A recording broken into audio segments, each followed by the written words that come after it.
एक बार फिर से स्वागत है मेरे चैनल एजुटेक शेखर में।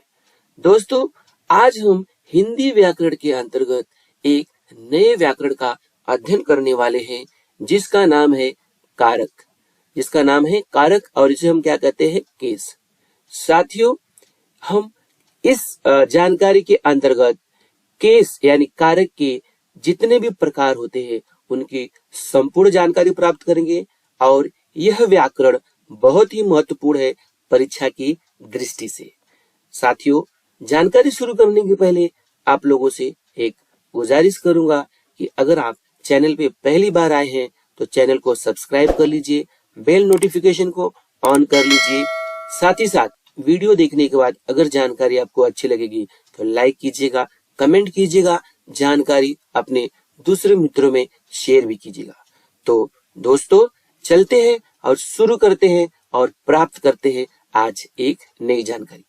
जैसा कि साथियों टाइटल में आप लोगों ने देखा ही है कि आज हम हिंदी व्याकरण के अंतर्गत कारक पढ़ने वाले हैं, जो परीक्षा की दृष्टि से हमेशा इसके ऊपर क्वेश्चन हमेशा परीक्षा में पूछे जाते हैं। लेकिन बच्चे अक्सर कंफ्यूज होते हैं क्योंकि उन्हें कारक का मतलब समझता नहीं है और कारक के जो प्रकार है उसके बारे में भी अच्छी तरह से उनके अंदर समझ नहीं है। तो सारी चीजें, सारी जानकारी हम लोग इस वीडियो सेशन में कवर करने वाले हैं ताकि आप लोग एग्जाम में अगर ऐसे क्वेश्चन पूछे जाते हैं तो आप आसानी से उसका आंसर दे सको। देखिए, सबसे पहले हम लोग कारक का अर्थ समझेंगे, कारक का मतलब क्या होता है। मैं आपको दो तीन परिभाषा बताऊंगा, दो तीन परिभाषा से ही आपको आपके कारक की जो मीनिंग है, उसका जो अर्थ है अच्छे से समझ में आ जाएगा। तो देखिए, सबसे पहला क्या है कि जब कोई वाक्य दिया होता है तो उस वाक्य में कहीं ना कहीं देखिए जो संज्ञा होता है या सर्वनाम होता है, ठीक है, तो उसका जो संबंध रहता है उसी वाक्य के दूसरे शब्दों के साथ भी होता है। ठीक है, देखिए संज्ञा या सर्वनाम। अब जैसे आपको मैंने लिखा कि राम ने पत्र लिखा, देखिए एक सिंपल सा वाक्य देख लिए, राम ने, ठीक है, पत्र लिखा। अब यही से आपको पता चलेगा सारी चीज, और भी मैं एग्जांपल देने वाला हूं, लेकिन पहले समझ लीजिए, राम ने पत्र लिखा। अब देखिए जो राम है ये क्या हो गया, आपका संज्ञा। अब कहीं ना कहीं राम का जो संबंध है पत्र से हो रहा है। पत्र लिखने वाला कौन है, राम लिख रहा है। तो यानी जो राम है इसका संबंध किससे हो रहा है, पत्र से हो रहा है। लेकिन पत्र से संबंध लाने के लिए ये जो ने वर्ड यूज किया है बच्चों, ये इंपॉर्टेंट। अगर ये ने निकाल दोगे तो राम पत्र लिखा, तो वाक्य का जो अर्थ है ना वो क्लियर नहीं होता है। तो जो वाक्य रहता है ना उसमें संज्ञा सर्वनाम का जो संबंध रहता है, दूसरे शब्द क्या हुआ, पत्र हुआ, लिखा। लिखने का काम कौन कर रहा है, राम ही कर रहा है। राम पत्र कौन लिख रहा है, राम ही लिख रहा है। तो यहाँ राम का संबंध पत्र से भी है और लिखने से भी है, और राम यहाँ पे क्या है बच्चों, संज्ञा है। ठीक है, कभी कभी सर्वनाम भी हो सकता है यहाँ पे राम की जगह। तो जो शब्द है, संबंध का मतलब आपने समझ लिया, ठीक है। तो संज्ञा या सर्वनाम के, परिभाषा पढ़ रहा हूँ, संज्ञा या सर्वनाम के जिस रूप से उसका संबंध, देखिए यानी संज्ञा और सर्वनाम का जो संबंध है वाक्य किसी दूसरे शब्द के साथ होता है, और जिस स्वरूप से होता है, जिस माध्यम से होता है, उसे हम क्या कहते हैं, कारक कहते हैं। या दूसरे शब्दों में, और इसकी परिभाषा देखिए, सरल शब्दों में कह सकते हैं कि क्रिया को करने वाला ही कारक कहलाता है। अब क्रिया को करने वाला क्या हुआ, जैसे मैंने यहाँ पे लिखा राम ने पत्र लिखा, ठीक है, यहाँ देख लीजिए बहुत आसान है। अगर शुरुआत में समझ में आ गया तो बाद में दिक्कत नहीं। राम ने पत्र लिखा, यहाँ पे लिखना क्रिया है। अब लिखने का काम कौन कर रहा है बच्चे, सिंपल सी चीज, इस वाक्य में राम ही तो लिख रहा है, मदन और श्याम नहीं, राम लिख रहा है। तो इसका मतलब होता है जो क्रिया को हैंडल कर रहा है, यानी लिखने वाली जो क्रिया है उसको हैंडल कौन कर रहा है, ठीक है, तो संपन्न कौन कर रहा है, तो राम कर रहा है। तो राम क्या हो जाएगा बच्चों, यहाँ पे राम हो जाएगा, मतलब ये पूरा जो वाक्य हो जाएगा वो कारक के रूप में दिखाई देगा। कारक, और उसमें भी बहुत सारे प्रकार में बताऊंगा समझ में, यानी क्रिया को करने वाला ही कारक होता है। ऐसी भी परिभाषा ले सकते हैं हम लोग, और एक दूसरी भी परिभाषा में बताऊंगा बच्चों। मैंने बताया कि आपको दो तीन परिभाषा बताऊंगा ताकि आपको समझ में आ जाए, ठीक है। देखिए एक दूसरी परिभाषा भी देख लीजिए अच्छी तरह से, बहुत आसान परिभाषा है। यहाँ पे परिभाषाएं अगर समझ में आ जाएंगी तो आप मतलब समझ जाओगे।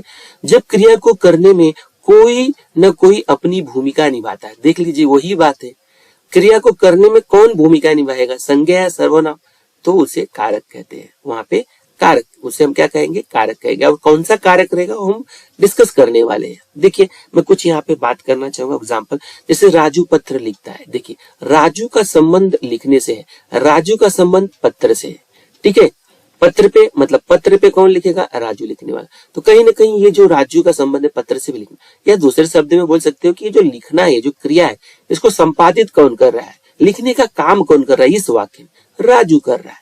तो वही तो डेफिनेशन बताएगी कि क्रिया को करने वाला ही कारक कहलाएगा। या जब क्रिया को करने में कोई न कोई अपनी भूमिका निभाता है, अब यहाँ लिखना है, लिखना क्रिया है, अब भूमिका कौन निभा रहा है, कौन है पिक्चर में, समझ में आई, इस वाक्य में कौन है, तो आप देखोगे तो राम है, ठीक है। और राम और लिखना में संबंध भी नजर आ रहा है, समझ, तो यहाँ पे कारक हो जाएगा, ठीक है। राम ने रावण को मारा, अब मैं फटाफट बताऊंगा, ठीक है। अब प्रदीप ने गाना गाया, तो गाना किसने गाया, प्रदीप ने गाया, ठीक है। ये गाने वाली जो क्रिया है इसको संपन्न कौन कर रहा है, प्रदीप कर रहा है। बिना प्रदीप के गाना गाया जाएगा क्या इस वाक्य में, नहीं, तो यहाँ पे कारक हो जाएगा, ठीक है। समझ गए आप लोग, अच्छी तरह से समझ गए हो, एग्जाम्पल अच्छी तरह से क्लियर हुआ होगा बच्चों, ठीक है। अब मैं आपको कारक के जो प्रकार है उनके बारे में मैं आपको थोड़ा सा जानकारी दे देता हूं कि कारक के जो भेद है, टाइप्स, ये इंपॉर्टेंट है क्योंकि परीक्षा में आपको प्रकार पूछा जाता है और जिसको प्रकार का अध्ययन रहेगा वही प्रकार के बारे में अच्छे से लिख पाता है। तो यहाँ देख लीजिए कारक के कितने भेद है, 8 भेद है। कौन कौन सा, कर्ता कारक, कर्म कारक, एक एक के बारे में बताऊंगा, धीरे धीरे नाम देख लीजिए पहले। करण कारक, संप्रदान कारक, अपादान कारक, संबंध कारक, ठीक है। इतने कारक हुए, और भी है, देख लेते हैं, यहाँ पे देख लेते हैं। टोटल 8 प्रकार है, टोटल 8 प्रकार में से हम लोग जानकारी प्राप्त करने में पूरे 8 की जानकारी प्राप्त करने वाले हैं। और उसमें 2 कारक और देख लीजिए, 2 कारक और देख लीजिए, ठीक है।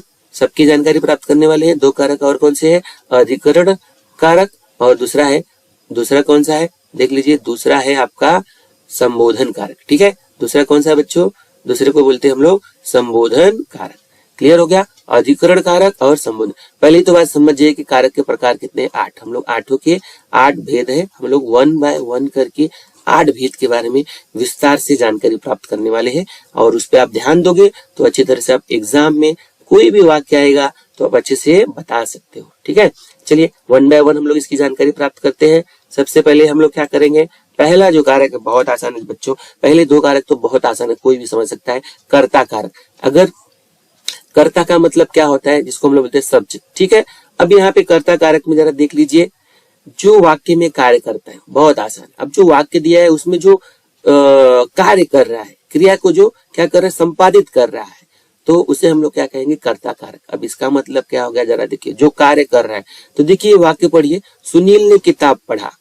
अब यहाँ पे क्या हो रहा है, पढ़ने वाला काम कौन कर रहा है, पढ़ने वाला काम सुनील कर रहा है, ठीक है। वही तो लिखा गया, जो वाक्य में कार्य करता है, सुनील ही तो पढ़ रहा है, तो कार्य कौन कर रहा है, सुनील, वही कर्ता कारक हो जाएगा। तो अगर आपको मैंने कोई वाक्य दिया और सुनील को मैंने कर दिया अंडरलाइन, ध्यान दीजिए, वाक्य सुनील को कर दिया अंडरलाइन और पूछ दिया आपसे कि बताइए कौन सा कारक है, तो सुनील को मैं तो अंडरलाइन किया रहूंगा, तो आप समझोगे कि आपको समझ में आना चाहिए कि यहाँ पे सुनील यानी जो क्रिया है उसको करने वाला सुनील है और सुनील बन जाता है कर्ता, शुरुआत में है कर्ता, तो ये हो जाएगा कर्ता कारक। तो आपको आंसर में लिखना है कर्ता कारक, ठीक है। ऊपर दिए गए वाक्य में पढ़ने का काम सुनील द्वारा किया जा रहा है, सुनील की जगह अनिल भी हो सकता है, महेश भी हो सकता है, दिनेश भी हो सकता है, कोई भी हो सकता है, अतः सुनील कर्ता कारक बन जाएगा। कितना आसान है बच्चों, समझ में आएगी, ठीक है। आपको वाक्य में सुनील के बारे में बताया गया है कि बताना है कौन सा कारक है। कर्ता कारक का विभक्ति चिन्ह, अच्छा कर्ता कारक किससे जुड़ा रहेगा, देखिए ये भी ध्यान में रखिए, इंपॉर्टेंट है। तो कर्ता कारक जो है बच्चों हमेशा ने से जुड़ा रहता है, जैसे सुनील ने, अभी ने हटाइए तो जरा पढ़िए क्या होगा, सुनील किताब पढ़ा, मतलब वाक्य का अर्थ क्लियर नहीं हो रहा है, तो यहाँ पे कर्ता कारक जो है अक्सर उसके आगे आपको क्या मिलेगा, ने, इसलिए उसको विभक्ति चिन्ह क्या बोलते हैं, ने का इस्तेमाल किया गया, ठीक है। ये भी पहचान करने का थोड़ा तरीका है कि ने की वजह से पहचान लो। कुछ और एग्जाम्पल देखने की कोशिश करते हैं जहाँ पे और क्लियरिटी मिलेगी हम लोग को। कर्ता कारक से संबंधित देख लीजिए, मैं फटाफट बताऊंगा क्योंकि आपको डेफिनेशन समझ में आई होगी, ठीक है। देखिए रमेश ने क्रिकेट खेला, देख ले खेलने का काम कौन कर रहा है, रमेश, हो गया कर्ता कारक। अमित ने पूरी किताब पढ़ ली, पढ़ने का काम कौन कर रहा है, अमित, कर्ता कारक हो गया। रमेश ने किताब खरीदा, खरीदने का काम कौन कर रहा है, रमेश, हो गया कर्ता कारक। कितना आसान है, देखिए सभी वाक्य में कौन सी विभक्तियां लगी हुई हैं, यहाँ पे देखिए ने, आपको बोला ना इसका विभक्ति चिन्ह, मतलब इसके आगे आपको नहीं दिखाई देगा। ठीक है, अभी हो गया, ये हो गया आपका बच्चों कर्ता कारक। बढ़ते हम लोग एक दूसरे कारक की तरफ जिसको बोलते हैं कर्म कारक। पहले दो कारक बच्चों बहुत आसान है, आपको समझ में आएंगे अच्छी तरह से। ठीक है, उसमें ज्यादा डाउट लेने की जरूरत नहीं है। अब देख लीजिए दूसरा कारक, देख लीजिए जल्दी जल्दी। कर्म कारक, ठीक है, जिस वस्तु या व्यक्ति पर क्रिया के होने का फल होता है। ये डेफिनेशन देखिए, जिस वस्तु पर या व्यक्ति पर क्रिया के होने का फल होता है उसे हम कर्म कारक कहते हैं। अभी आपको मैंने एक वाक्य दिया कि जो क्रिया को कर रहा है वो तो हो गया कर्ता, ठीक है, लेकिन क्रिया का फल जिसपे हो रहा, मतलब क्रिया के होने का फल, रिजल्ट, क्रिया के होने का जो रिजल्ट हो रहा है वो क्या हो जाएगा बच्चों, आपका कर्म कारक। अभी इसका मतलब क्या जरा समझिए। क्रिया, यहाँ पे जो परिभाषा लिखा है कि वस्तु या व्यक्ति पर क्रिया के होने का फल, अब इसका मतलब बहुत इंपॉर्टेंट है। देखिए, सीता ने गीता को बुलाया, सीता ने, अब ये बुलाने का काम कर रहा है सीता ने, ये तो हो गया कर्ता कारक। लेकिन ये जो बुलाने वाली प्रक्रिया है किस पे लागू हो रही है, किसको बुलाया जा रहा है, गीता को। तो ये जो बुलाने वाला जो फल है ना, जो क्रिया है, वो उसका जो संबंध है किससे ज्यादा हो रहा है, मतलब बुलाया किसको जा रहा है, कहने का मतलब बुलाया किसको जा रहा है, बुला कौन रहा है वो नहीं, बुलाया किसको जा रहा है। इसलिए तो लिखा है ना, ये बुलाना जो है बच्चों, ये क्या हो गया आपका, एक क्रिया हो गई। ठीक है, और वस्तु या व्यक्ति, ये गीता, तो ये वस्तु या व्यक्ति की जगह पे आप क्या समझोगे, ये गीता हो गई। और क्रिया क्या होगी, बुलाना, और बुलाने का जो क्रिया के होने का फल, मतलब क्रिया किस पे एक्टिव है, क्रिया किससे संबंध ज्यादा रख रही है। सीता ने बुलाया, लेकिन किसको बुलाया, गीता को। तो बुलाने का काम किसको हो रहा है, गीता को हो रहा है। ठीक है, तो इसे ही हम कहते हैं, अगर परिभाषा में देखोगे तो वस्तु या व्यक्ति पर क्रिया के होने का। ठीक है, तो वस्तु या व्यक्ति की जगह गीता लोगे, और कौन सी क्रिया के होने का, बुलाने का। तो सीधा बुलाने का संबंध किससे हो रहा है, किसको बुलाया जा रहा है, गीता को। ठीक है, तो ये क्या हो जाएगा बच्चों, ये हो गया कर्म कारक। तो यानी कर्ता कारक समझ में आ गया आपको। ठीक है, कर्ता कारक समझ में, और आपको कर्म कारक भी समझ में। दिए गए वाक्य में क्रिया है, बुलाने का असर, देखिए कितना अच्छे समझाया गया, बुलाने का असर गीता पर हो रहा है, यानी बुलाने का काम गीता को किया जा रहा है। देखो, बुलाने का काम सीता को नहीं, सीता बुला रही, किसको बुला रही, गीता को। तो ये जो बुलाना जो क्रिया है ये गीता के लिए है। ठीक है, इसलिए ये गीता क्या होगा, कर्म कारक। ठीक है, समझ में आया सबको।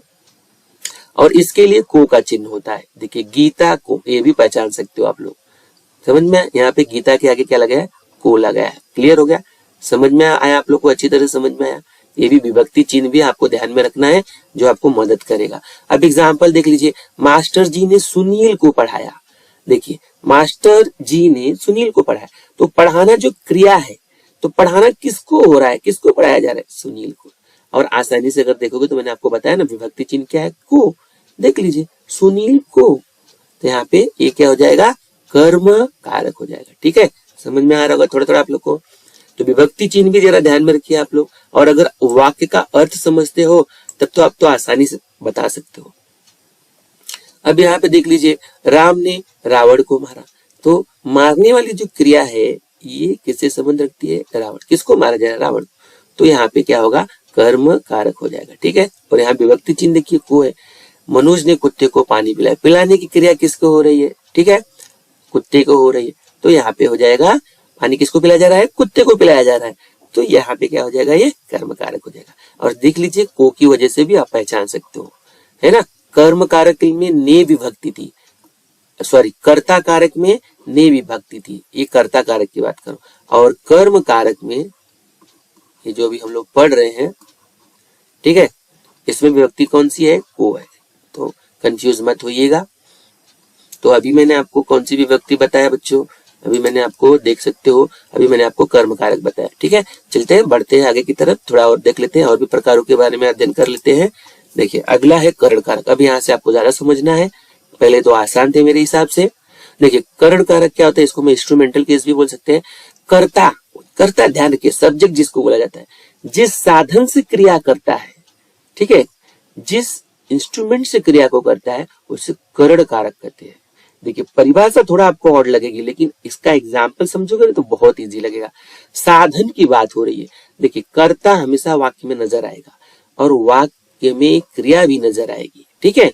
अब कर्ता और क्रिया में क्या हो रहा है, कोई साधन का उपयोग हो रहा है। जैसे राम ने बाली को बाण से मारा। अब जरा ध्यान दीजिए, राम ने बाली को बाण से मारा। अब मारने वाला जो काम है बच्चों, देखिए पहले तो एक बात समझ लीजिए, इसमें तीन चीज क्लियर क्या हुई। अगर मैं राम को अंडरलाइन कर दिया तो कर्ता कारक हो जाएगा। पहली बात समझ लीजिए इसमें क्या क्या छुपा है। अगर मैंने बाली को अंडरलाइन किया तो ये हो जाएगा आपका कर्म कारक। देखिए अभी जो मैंने पढ़ा है, क्योंकि को के साथ जुड़ा है।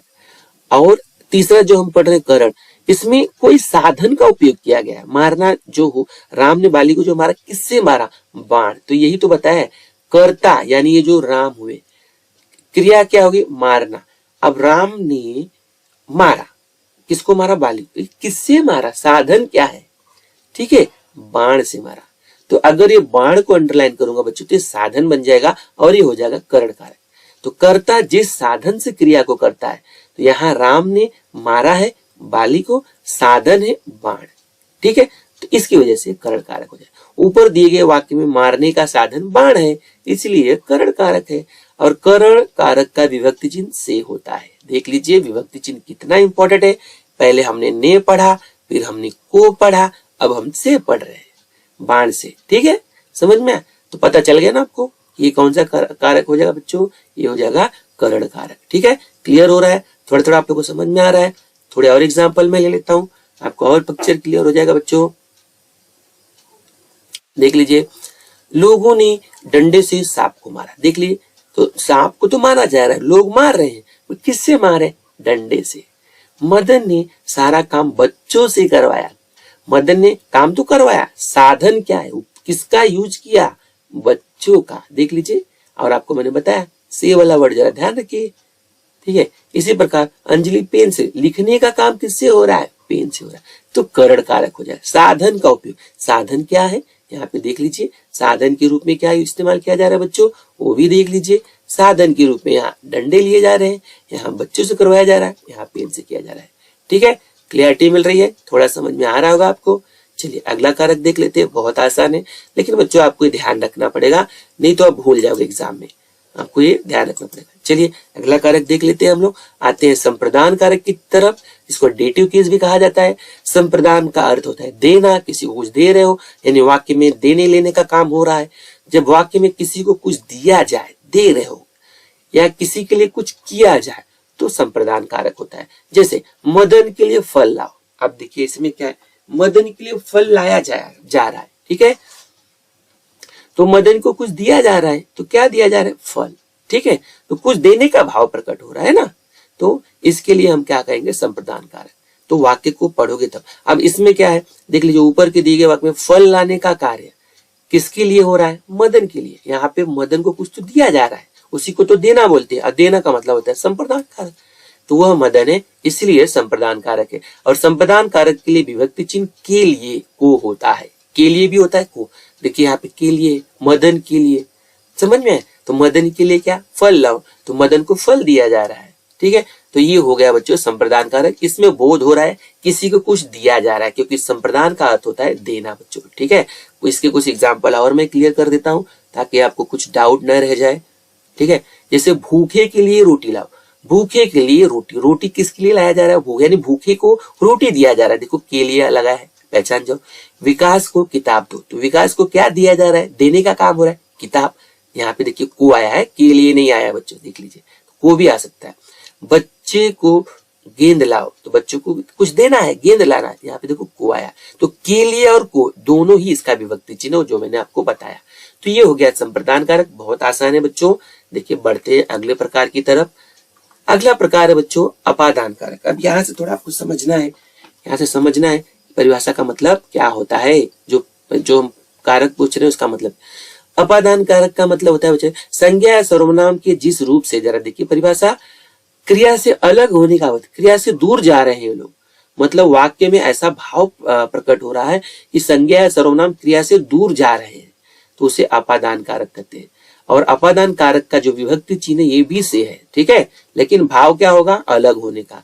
यहाँ से का अर्थ होता है किन्हीं दो वस्तुओं चीजों का अलग होना, सेपरेट होना। ठीक है, देख लेते हैं। पेड़ से आम का फल नीचे गिर गया। देखिए, पेड़ से आम का फल, पेड़ से आम का फल नीचे आ रहा है, अलग हो रहा है, अलग का भाव प्रकट हो रहा है, इसीलिए तो अपादान कारक है। यहाँ तो लिखा गया है ना, दो चीजों का अलग होना और से विभक्ति। तो वाक्य पढ़ने से पता चलेगा बच्चों। नहीं तो से विभक्ति चिन्ह से जाओगे तो गलत भी कर सकते हो, क्योंकि कभी कहीं दो विभक्ति चिन्ह दोनों में समान है। ठीक है, तो यहाँ भाव हो रहा है पेड़ से आम का फल, तो पेड़ से आम का फल नीचे गिर गया, सेपरेट हो गया, अलग हो गया, और इसी वजह से ये क्या हो गया, आपका अपादान कारक हो गया। ठीक है, क्या हो जाएगा बच्चों, बताइए, अपादान कारक हो जाएगा। ठीक है, समझ में आ रहा है आप लोग को। ऊपर दिए गए वाक्य से पता चल रहा है, क्या चल रहा है, कि आम का फल पेड़ से अलग हो रहा है, अर्थात यह अपादान कारक है। क्लियरिटी मिल रही है, समझ में आ रहा है आपको, अच्छे समझ में आ रहा है। ठीक है, कुछ और एग्जाम्पल देख लेते हैं कुछ और एग्जाम्पल, ताकि आपको और समझ जाए, हमें पता चलेगा कुछ अलग हो रही चीज। ठीक है, यहाँ देख ले, संजू कमरे से बाहर निकल गया। अब कमरे से बाहर निकला, कमरे से अलग हो गया ना, कमरे में नहीं है वो। पेड़ से पत्ता टूटकर नीचे गिर गया। अब इसका मतलब क्या है, पेड़ से पत्ता टूटेगा तो क्या पेड़ पे रहेगा, नहीं, पेड़ से नीचे गिर गया, अलग हो गया। उसके हाथ से घड़ी गिर गई। अब देखिए, हाथ से घड़ी गिरना मतलब क्या, घड़ी नीचे चली गई, अलग हो गई। तो यहाँ पे कौन सा कारक है, मैंने बताया ना बच्चों, ये कौन सा कारक बोला जाएगा, इसको मैंने आपको अभी बताया, ये हो जाएगा बच्चों अपादान कारक। ठीक है, कौन सा कारक हो जाएगा, अपादान कारक। ठीक है, चलिए आगे की तरफ बढ़ जाते हैं हम लोग, संबंध कारक पढ़ते हैं। संबंध कारक क्या होता है, उसकी परिभाषा देख लेते हैं। संबंध कारक क्या होता है, काफी अच्छा है। संज्ञा या सर्वनाम, हर वाक्य में अब संज्ञा सर्वनाम तो रहेंगे ही बच्चों। संज्ञा या सर्वनाम के जिस रूप से एक वस्तु का दूसरी वस्तु के साथ संबंध, रिलेशन, एक वस्तु मतलब संज्ञा और सर्वनाम के जिस रूप से वस्तुओं का संबंध, वस्तुओं के बीच में कुछ तो संबंध, रिलेशन आ रहा है, उसे संबंध, संबंध का मतलब रिलेशन होता है बच्चों। ठीक है, अब देखिए, अब आपको मैं एक एग्जाम्पल दिखाऊंगा। जैसे एग्जाम्पल में संबंध कारक में आप देखिए, अभी मैं आपको एग्जाम्पल दिखा देता हूँ ताकि आपको अच्छे से समझ में कि संबंध का मतलब यहाँ क्या। जैसे अभी ऊपर वाले वाक्य में मैंने लिखा था कि अलग होना, तो अलग होने का मतलब समझ में आ गया आपको। अभी इसमें संबंध का मतलब क्या, जैसे यह समीर का घर है, ध्यान दीजिए, यह समीर का घर है। ठीक है, यह समीर का घर है, तो घर किसका है, समीर का। तो समीर और घर में कुछ संबंध है कि नहीं, समीर का ही घर है, किसी दूसरे का घर नहीं है, यहाँ संबंध प्रकट हो रहा है। ठीक है, मतलब उसी चीज उसी की है, तो यहाँ पे ये हो जाएगा संबंध कारक।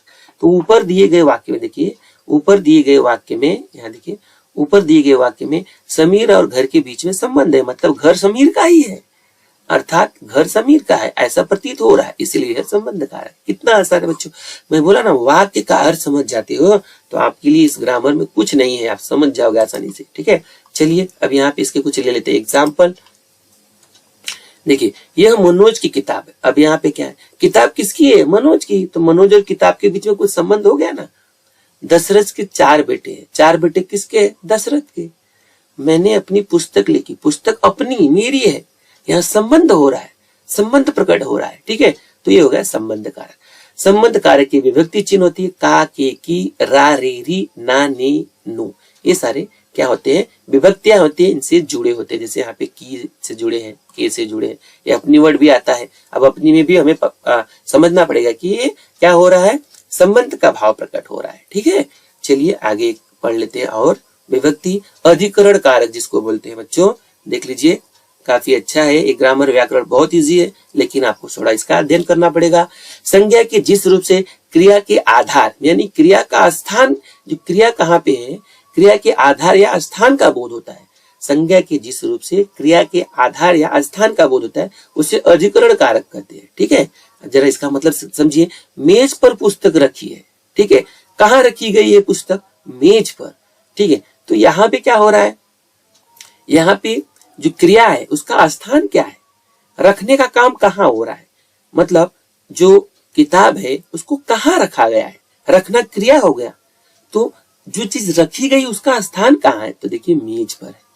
तो इसीलिए तो बोला है क्रिया का स्थान। अब क्रिया है, अब बोलोगे क्रिया का स्थान मतलब यहाँ रखना क्रिया हो गया, किसको रखा जा रहा है, पुस्तक को, लेकिन कहाँ रखा जा रहा है यही इंपॉर्टेंट है, मेज पर। तो मैं अगर पूछूंगा कि रखना वाला काम कहाँ हुआ, पुस्तक कहाँ रखी गई, बोलोगे मेज पर, तो इसका मतलब है कि क्रिया का स्थान यहाँ मेज है। और इसी वजह से यह अधिकरण कारक हो जाएगा। ऊपर दिए गए वाक्य में मेज पर यह शब्द क्रिया का स्थान है। क्रिया का स्थान बोलोगे तो जो पुस्तक रखी गई है कहाँ रखी गई है? मेज पर। ठीक है, पुस्तक बैग में भी रखा जा सकती है ना?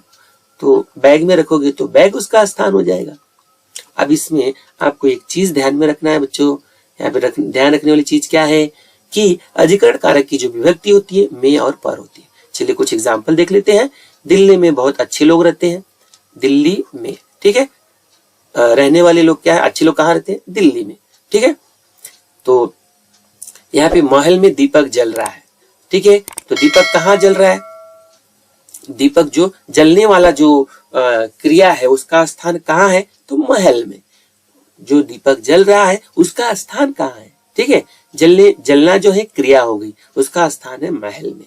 ठीक है, तो यहाँ पे हम लोग को क्या नजर आ रहा है? उसका स्थान पता चल रहा है, तो ये हो जाएगा आपको। इसका मैंने आपको बताया कि ये जो आपका प्रकार है, इस प्रकार को हम अधिकरण कारक कहते हैं। क्या कहते हैं बच्चों? अधिकरण कारक कहते हैं। ठीक है, क्या कहेंगे? ध्यान दीजिए, अधिकरण कारण जिसके अंतर्गत हमको क्या ज्ञान मिलता है कि जिसके अंतर्गत हम देख पाते हैं कि जो क्रिया रहती है उसका स्थान क्या है, उसका ज्ञान हमें मिलता है। ठीक है, यानी क्रिया का स्थान सूचित होता है ऐसे वाक्यों में। चलिए हम लोग इसके आगे का देख लेते हैं। एक दो और बचा है, उसके बारे में भी हम लोग देख सकते हैं। अधिकरण मैंने आपको बता ही दिया। अब हम पढ़ेंगे संबोधन कारक। अभी संबोधन कारक बहुत आसान है बच्चों, कोई भी समझ सकता है। जिस शब्द से किसी को पुकारने का बोध होता हो, ऐसा शब्द जिससे लगे कि नहीं किसी को बुलाया जा रहा है, ठीक है, उसे हम संबोधन कारक करते हैं। ठीक है, बुलाने का भाव होता हो। ठीक है, अब इसका मतलब क्या है देख लीजिए। इसका वाक्य बताऊंगा, फिर से बता रहा हूँ। संबोधन कारक का मतलब किसी के बुलाने का, ऐसा आपको पता चल जाएगा किसी को बुलाया जा रहा है। ठीक है, तो देखिए किससे बुलाया जा रहा है। एक वाक्य शब्द देख लीजिए, यहाँ पे मैं बताना चाहूंगा आपको। यहाँ देख सकते हैं अच्छे से, देखिए देखिए यहाँ पे देख लीजिए, हे भगवान। अब यहाँ भगवान को बुलाया जा रहा है। हे भगवान, यहाँ पे क्या लिखा जा रहा है देख लीजिए। एक मिनट, हे भगवान, पता नहीं आतंकवाद का सिलसिला कब खत्म हो रहा है। अब भगवान को बुलाया जा रहा है, शब्द कौन सा इस्तेमाल किया गया? हे। ठीक है, ऊपर के दिए गए वाक्य में किसी को पुकारने का भाव प्रकट हो रहा है, भगवान को बुलाया जा रहा है हे वर्ड से, हे शब्द से। ये संबोधन कारक है। संबोधन कारक की विभक्ति है हे, अरे, ओ, आ, अजी। ठीक है, ये सारे शब्द क्या हो जाएंगे? संबोधन कारक के चिन्ह हो जाएंगे, इन्हीं से पहचान जाओगे। अब चलिए मैं आपको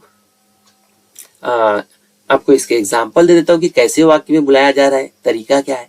देख लीजिए, हे प्रभु, उसके ऊपर कृपा करना। देखिए यहाँ पे, अरे तुम इतनी जल्दी कैसे आए। देखिए अरे वाला है, किसी को पुकारने का भाव है। अजी, जरा सब्जी लाना। अजी वर्ड यूज किया गया किसी के लिए, तो मतलब किसी को बुलाया जा रहा है। तो ये सारे शब्दों में हमें नजर आ रहा है किसी को पुकारने का काम, इसीलिए ये हो जाएंगे संबोधन कारक। कौन से हो जाएंगे बच्चों? ये हो जाएंगे आपके संबोधन कारक। ठीक है, क्लियर हो रहा है? सबको समझ में आ रहा है? अच्छी तरह समझ में आया? अब मैं कुछ इंपॉर्टेंट बातें आपको बताऊंगा जिसको आप अच्छे से ध्यान रख लीजिए। देखिए अभी तक हमने जो विभक्तियां पढ़ी, जो हमने कारक पढ़े, उसकी जो महत्वपूर्ण विभक्तियां हैं बच्चों, उसकी जानकारी मैं यहाँ पे देना चाहूंगा। वो आप जरा ध्यान रखिएगा, आपके काम वाली चीज है। लेकिन विभक्ति के साथ साथ आपको अर्थ भी समझना पड़ेगा। पूरा उसके ऊपर डिपेंड रहोगे तो गलती हो सकती है। जैसे कर्ता कारक की विभक्ति क्या है? ने। कर्म कारक की को। करण कारक की से, द्वारा। ठीक है, संप्रदान कारक में क्या मिलेगा? को, के लिए, हेतु, निर्मित, वास्ते। अपादान कारक में से रहेगा। फिर संबंध कारक में का, के, की, रा, रे, री, ना, ने, नी। ठीक है, अधिकरण कारक में क्या रहेगा? यहाँ पे देख सकते हो, में, भीतर, पर। संबोधन कारक में हे, हो, अजी, अरे, ओ, आ, ए। ये सारे शब्द संबोधन कारक में है, जो मैंने आखिरी बताया, जिससे आपको पता चलेगा कि किसी को बुलाने का कार्य है। तो साथियों, इस प्रकार मैंने आपको आज का जो सेशन था उसके अंतर्गत मैंने आपको कारक की पूरी तरह से जानकारी दी। कारक के कुल 8 भेद होते हैं, उसके बारे में भी मैंने जानकारी दी। 8 भेद के नाम भी अच्छी तरह से मैंने आपको बताया। कर्ता कारक, कर्म कारक, करण कारक, संप्रदान कारक, अपादान कारक, संबंध कारक, अधिकरण कारक और संबोधन कारक। साथ ही साथ एग्जाम्पल के साथ मैंने स्पष्ट किया। और सबसे इम्पोर्टेंट बात है कि उनकी विभक्तियां जो है उनमें क्या नजर आएगा, कौन से शब्दों से पहचान सकोगे, उसकी भी जानकारी दी। तो बच्चों, अगर आपको ये वीडियो सेशन अच्छा लगेगा तो आप कमेंट कीजिएगा, वीडियो पे लाइक कीजिएगा वीडियो को शेयर भी कीजिएगा। और अभी तक आपने अगर चैनल को सब्सक्राइब नहीं किया है तो सब्सक्राइब कर लीजिए और बेल नोटिफिकेशन को ऑन भी कर लीजिए। तो साथियों, जानकारी को यही समाप्त करते हैं, लेते हैं इस जानकारी से विदा। फिर मिलेंगे नए सेशन में। धन्यवाद। Thank you.